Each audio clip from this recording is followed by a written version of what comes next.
This is Carl at National RV Detroit. I'm going to walk you through this 2018 Coachman Leprechaun model number 311 FS motorhome.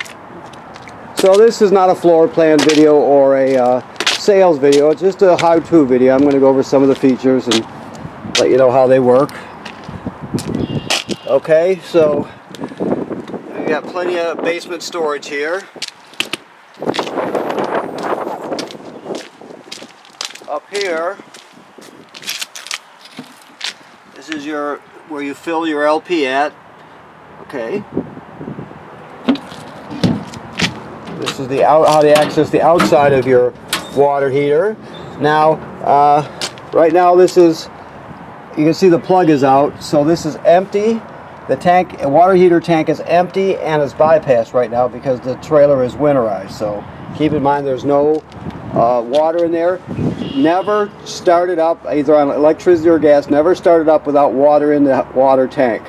So you got to remember, before you do that, it's got to be put in camping mode, and the plug has to be put in and it has to be filled up. The switches to control are inside. I'll show you that when we get in there. I'll do this with one hand here. Hold on, please. Okay. This is just some entertainment, I believe. Yes.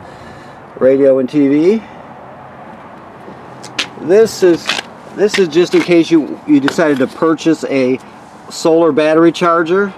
This brand is Furion, and it would just plug right into there and help you charge your battery. Now when it comes to your chassis parts and the front end parts, we'll go over that with you when you pick up your trailer. I'm just going to show you the house part of it, okay? Alright, so right now he's got the slide out, but you can see, I think it's right here. Yes, you have your generator. Now if you were to pop that panel off, you can. There are controls for it right there, but usually you just use the controls that are inside the living area itself. So, but you can run it from out there if you have to. Okay. Steady water hook up here. Your black tank flush. This is just an outside shower. Of course, fuel, shore power, and this one's going to be hard to get open the way it is. There we go. And that's just coax through with whatever you have, campground cable, whatever. Okay. Now these slide rooms, just so you know, they're called Schwintech is the type. Schwintech used to be an independent brand. Now it's owned by Lippert. So Lippert calls it a through wall slide out. I think there's a term they're using now, but people still refer to it as a Schwintech. Okay. Now also, this is the vent for the range hood, and you can see there's a baffle that flaps. I don't know if you can see it or not, but it does. So if you're venting to the outside, you want to make sure that baffle is flapping freely when you vent. Therefore, you can it'll vent to the outside instead of forcing it back in. Okay, that's a cover, it looks like. I'm not going to pull it out right now. Okay, I know the camera work is kind of close, but I have no other options at this point. So, okay. So it has a backup camera up there, as you can see. You also have a ladder, which is great because the manufacturer states you should inspect the roof every 90 days. So keep in mind that someone needs to go up there regularly and check the roof for cracking or separation at any of the sealant. Make sure that there's no damage done to the components, the roof components, by low branches, that sort of thing, okay? So make sure you keep up with that. Excuse me. This inverts and converts power. So this inverting is taking 12 volt DC and converting it to 110 AC. This is an inverter right here, the button anyway. So you can see you turn it on. So it's taking battery power and turning it into AC power. Okay? Hold it for a second when you shut it off. There you go. Now this does the opposite. This is a converter. This converts, whoops, just had it. This converts 110 AC into 12 volt DC. So you see, when you're plugged in, you've got 110 AC on this side. You got circuit breakers like you'd see at home, and they're labeled. Okay. Then the power is converted to 12 volt DC over here. You got 12 volt fuses, and they're labeled, right? Also, this will sense how much energy your batteries need, and as long as you're plugged in, it'll always charge your 12-volt batteries up also. Okay, this is a kill switch for your battery, by the way. Okay, these are just light switches. I showed you the inverter button. This is for your power awning. Never leave the awning out unattended, of course. It has a leveling system right here to auto level the motorhome. Now there's going to be, you can talk to who probably Chris will probably go over it with you, but generally in order to level, for example, you'll have to have the parking brake on. They're different depending on the type of system it is. There's different rules, but we'll go through that with you. But as you can see, you've got auto level and auto retract. That's pretty much all you use. You can also do them independently if you want, the jacks independently, but most people just use auto level or retract. Okay, so you got water pump. You light your water heater on gas here, light it on electric here. You got tank heaters to extend your camping season, which is great. Your front slide room, and then your bedroom slide room there. You can turn your generator on here. They'll go over that with you when you pick up. You're going to prime it, of course. I'm not going to go through the whole thing now, but these were the switches I told you about where you operate the generator from inside here. So they'll talk to you about that. Also, you can check your levels here. Your LP is full. Your battery is charged. We're running off battery right now, by the way. We don't have it plugged in. So your fresh water, black, gray, they're both empty. You see, it goes up in 1/3 increments, and these LEDs light up as it fills. So once you get past 2/3, you're going to have to start thinking about dumping your gray and black tank. Okay. All right. So that's all those switches. We're still cleaning here. That's what we got. Cleaning supplies are, guys. Still working on it. Okay. Alrighty. So obviously your slide room is extended. You know, you have TV. Obviously, this is all pretty much self-explanatory stuff. But you can see here a disc player, and I'm looking at the remotes here to see what we have. Indoor DVD here, outdoor DVD here. This is your sound system here, and of course inside TV right there. Okay, sorry about the camera work.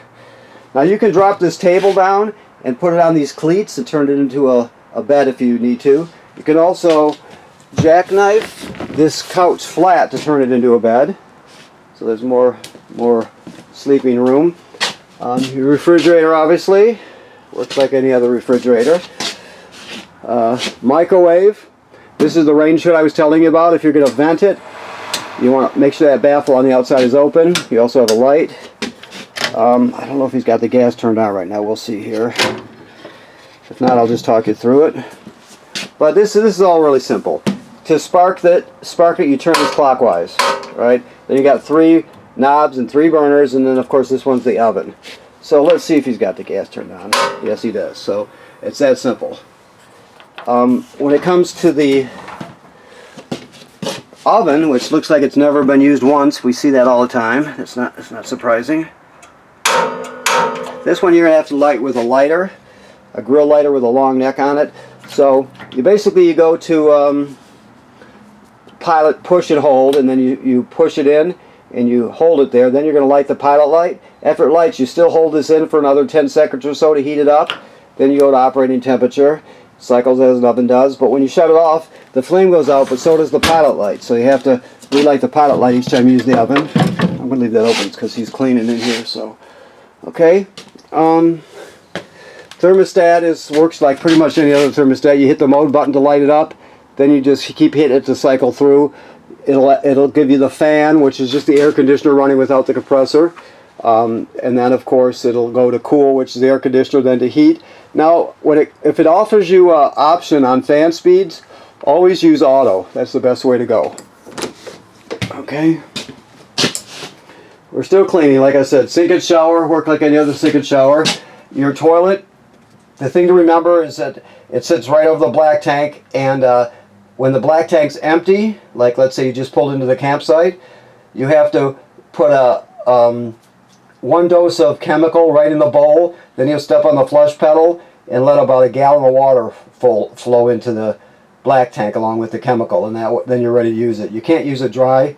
If you do, the smell will be terrible, plus it can get clogged up. So you always have to have chemical and water in it. Okay. All right. Let's see what else we've got. Go this way. Charging stations. This is obviously not folded down yet. It's still up. You get a separate thermostat here, just an analog thermostat. You also have another switch, so you can operate your slide out from here, but you can also operate it up front where I showed you. The TV signal out and power for a TV out back here. I'm looking for the power switch here. Hold on, let me. Oh, there it is over there. Okay, that's better. And then you have storage here for, you know, you've got a wardrobe. Obviously, you can hang stuff up. You've got dresser drawers, that sort of thing. So, okay. I'm looking around to see if I forgot anything. This device here is the carbon monoxide LP gas detector right there. So keep in mind that if that goes off, you take everybody outside, leave the door open, shut the gas off, and figure out what's going on. Okay, that's important. Alrighty. So that pretty much covers the interior. You have a power vent here, obviously, which is great. I mean, if it's the time of year, let's say, where you have where the temperature is such that you start to get condensation from your breath. Let's say you got a bunch of people over one evening. You can just put that on low. You won't even hear it running. You put it on low, it'll pull all the condensation right out. You'll never have an issue with it. So, okay. I think this is just a pantry here. Yep, just a pantry with slide-out shelves. Okay. All right. So, like I stated earlier, the chassis stuff in the front end, they'll go over that with you when you pick up. These are just about all the controls for the living area are right there. Okay. Okay, so I want to thank you for purchasing your trailer here at National RV Detroit. Please remember to inspect the seals on your trailer. You want to look at the seal on the roof and that on a regular basis. People generally don't inspect their seals enough, so keep that in mind. Also, we're winterized right now. There's antifreeze in the system. The water heater is empty and it's in bypass mode. Okay? Thank you very much.